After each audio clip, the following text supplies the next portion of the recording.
হার মেনে নিই। সেই দিন ইমাম হুসাইন যদি বলতেন আল্লাহ আকাশ থেকে বৃষ্টি দাও, আল্লাহ বৃষ্টি দিয়ে তাকে পানির ব্যবস্থা করতেন।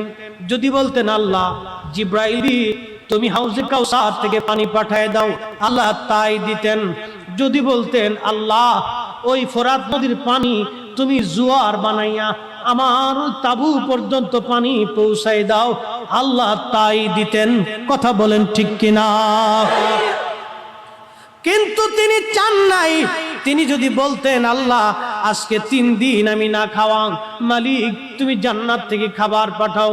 ঈসা নবীর মা হযরতে মারিয়াম আলাইহিস সালামের জন্য তুমি খাবার পাঠাইছো, আমার জন্য তুমি খাবার পাঠাইবা।